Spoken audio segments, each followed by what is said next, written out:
আসসালামু আলাইকুম। সবাইকে ধন্যবাদ জানিয়ে শুরু করছি আজকের ভিডিও। আজকে আমি বানিয়ে দেখাবো গোলাপ ফুল পিঠা। বিয়ে কিংবা গায়ে হলুদ বা অন্য কোনো অনুষ্ঠানে কিন্তু আপনারা এই পিঠাটা বানাতে পারেন। এই গোলাপ ফুল পিঠাগুলো দেখতে খুব সুন্দর লাগে। এই পিঠাগুলো বানাতেও কিন্তু খুব সহজ। এই গোলাপ ফুল পিঠাগুলো কিভাবে বানাতে হয় চলুন দেখে নেই।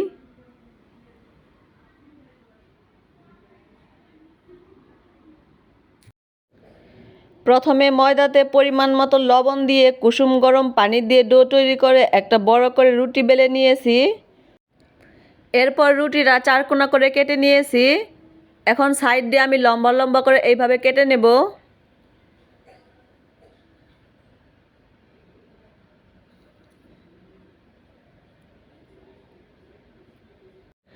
লম্বা করে কেটে নিয়ে একটা পিস নিয়েছি,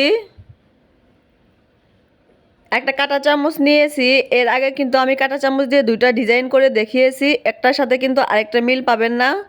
কাঁটা চামচ দিয়ে সাইড দিয়ে এইভাবে ডিজাইন করে নেব। একটু চেপে চেপে কিন্তু ডিজাইনটা করতে হবে। কাঁটা চামচ দিয়ে কিন্তু অনেক ধরনের ডিজাইনই করা যায়।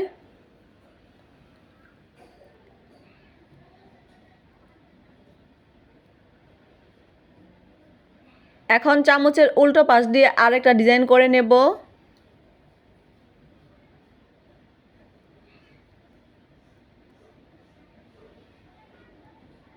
একটু ধৈর্য সহকারে কিন্তু ডিজাইনটা করে নিতে হবে।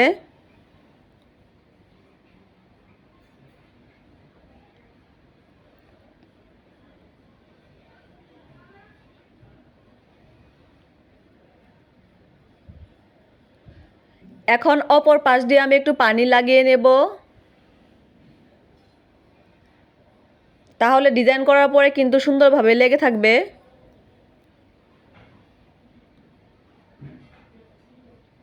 প্রথমে চিকন করে একটা ভাঁজ দিয়ে চাপ দিয়ে লাগিয়ে নেব। এরপর ঘুরিয়ে ঘুরিয়ে রোলের মতো বানিয়ে নেব।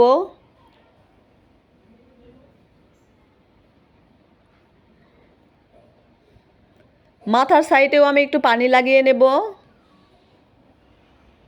এরপর ভালোভাবে চাপ দিয়ে লাগিয়ে নেব।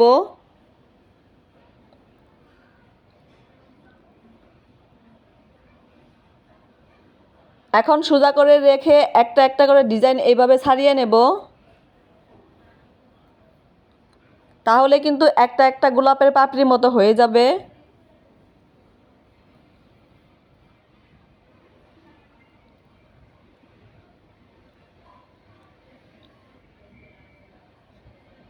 আমার একটা গোলাপ ফুল পিঠা কিন্তু রেডি হয়ে গেছে। এইভাবে আমি সবগুলো তৈরি করে নেব। সবগুলো পিঠা আমার রেডি। আপনারাই কমেন্ট করে জানাবেন দেখতে কি গোলাপের মতো হয়েছে কিনা। এগুলো আমি এখন তেলে ভেজে নেব।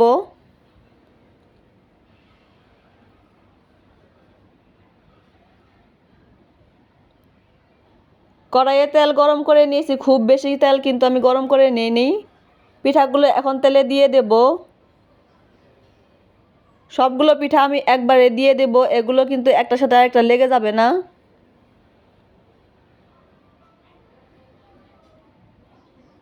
পিঠাগুলো কিন্তু একটু সময় নিয়ে ভাজতে হবে।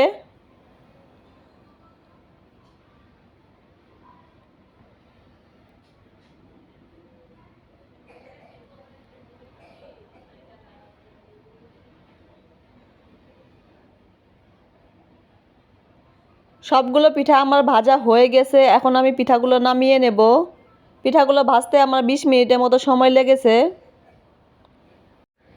পিঠাগুলো শুধু ভেজে খেতে কিন্তু ভালো লাগবে না, এই জন্য পাতিলে পানি গরম করে নিয়েছি, পানিতে চিনি দিয়ে দেব।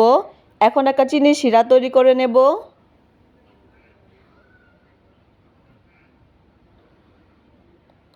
চিনি শিরা আমার তৈরি হয়ে গেছে।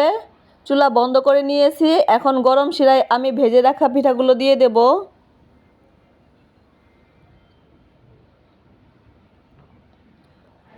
উল্টিয়ে উল্টিয়ে শিরা পিঠার ভিতর ঢুকিয়ে নেব। শিরার ভিতর 4-5 মিনিট রাখলে কিন্তু শিরাটা পিঠার ভিতর ঢুকে যাবে। এর বেশি রাখার কিন্তু প্রয়োজন নাই। এইভাবে পিঠাগুলো আমি 2-3 বার উল্টিয়ে পাল্টিয়ে দিব।